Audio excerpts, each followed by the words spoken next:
lina ushauri mmoja. Jamani, sio siri, bahati mbaya stroke ziko sana kwenye nchi zetu za Kiislamu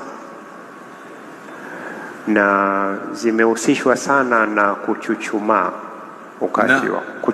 wakati wa udhu. Tungeshauri sana wale ambao wana tatizo la shinikizo la damu kujaribu kukaa wakati wa kuu, kwa sababu na hili ni la kisayansi kabisa.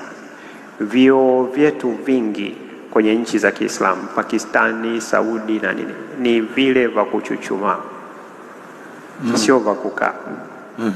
Sasa unapochuchumaa pressure inapanda kwenye tumbo. Wote mnajua kwamba pressure inapanda. Sasa ikukute bahati mbaya na una shida ya kupata haja kubwa pale unapojikamua, na ndio maana baadhi yetu nafikiri mmewahi kusikia au mnasikia mara nyingi, ameanguka chooni. Naam.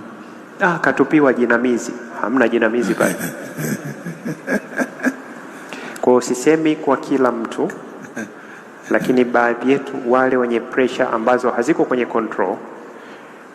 Siku hizi misikiti mingi naona imetengeneza kama ni jambo jema lile, na hata sisi huko kwenye mahospitali utakuta vyoo vyetu vingi, kama sio vyote, tumebadilisha kuwa vya kukaa, kwa sababu wale wana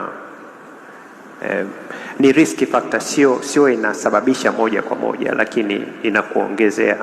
Na hivyo vyo professor, ni kwa age fulani au age wise? Ni wenye matatizo ya pressure.